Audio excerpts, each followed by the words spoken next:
دو چیزیں ہیں عبادت میں، ایک نماز اور ایک روزہ۔ روزے میں گنجائش دی ہے، سفر پہ ہو معاف، چاہے ایئر کنڈیشن گاڑی میں جا رہے ہو، مسافر ہو معاف، بعد میں رکھ لینا، بیمار ہو معاف، بعد میں رکھ لینا، نماز معاف نہیں۔ مجھے ہارٹ اٹیک ہوا تو مجھے ہلنے نہیں دیتے تھے، یقیناً ایسے ہوتا ہے، تو میں نماز کیسے پڑھتا تھا؟ لیٹ اللہ اکبر، اور جب رکوع کرنا ہوتا تو بس آنکھ کا اشارہ ایسے کرتے تھے، جب سجدہ کرنا ہوتا تو تھوڑی سی گردن نیچے جھکا دیتا تھا۔ میرا اللہ کہتا ہے قبول ہے، لیکن چھوڑنی نہیں ہے۔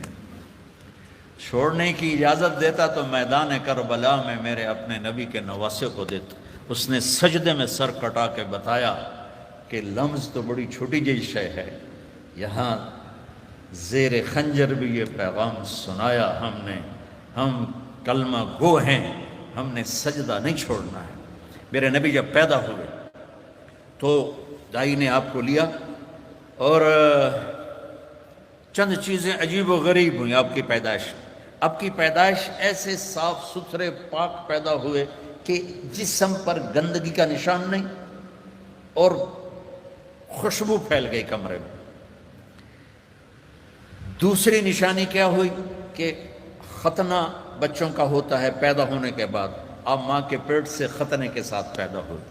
تیسری، ماں کی ناف اور بچے کی ناف اور ماں کی آنت آپس میں جڑے ہوتے ہیں تو اس کو کاٹنا پڑتا ہے، تو میرے نبی اندر سے کٹوا کے آئے، اللہ نے اتنا ہی آسانی سے پیدا کیا۔ اب معصوم بچے کو دائی تھی، انہوں نے رکھا، ساتھ لٹایا، حضرت آمنہ کے ساتھ لٹایا۔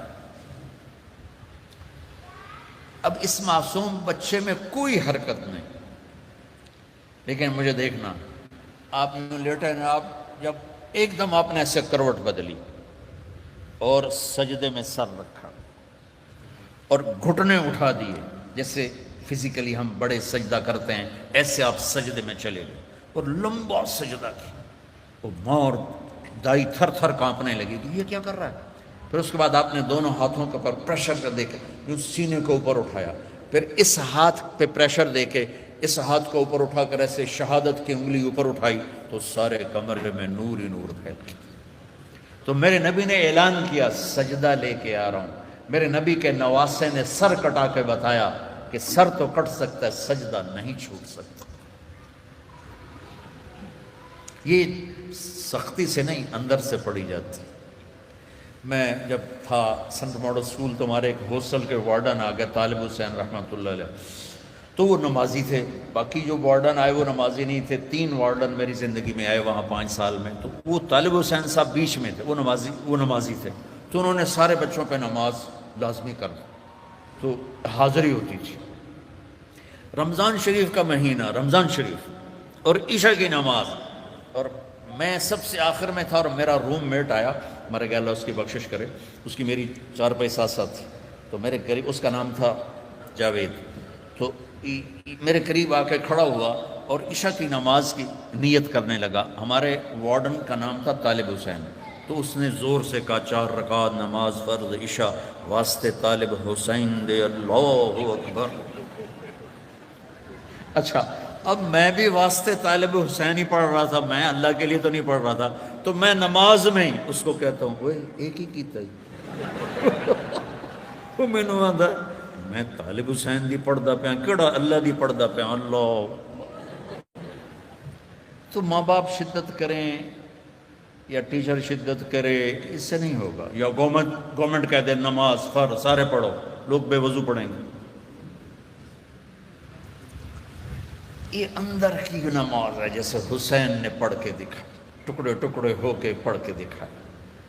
تو ہمارے اوپر تو کربلائیں اللہ نہیں لا رہا، بڑوں پہ بڑے امتحان آتے ہیں، بچوں کی نماز نہ چھوڑو۔ رمضان شریف آ رہا ہے، روزے نہ چھوڑو۔ تم سب جوان ہو، ہاں کوئی بیمار ہو جائے تو جوان بھی بیمار ہو سکتا ہے، لیکن رمضان ایک مبارک مہینہ ہے، سارے گناہوں کی معافی ہے اس میں۔ رمضان کا مطلب پتہ کیا ہے؟ جل جانا، جل جانا۔ رمضان کا مطلب ہے جل جانا۔ تو یہ جل جانے کا روزے سے کیا تعلق ہے؟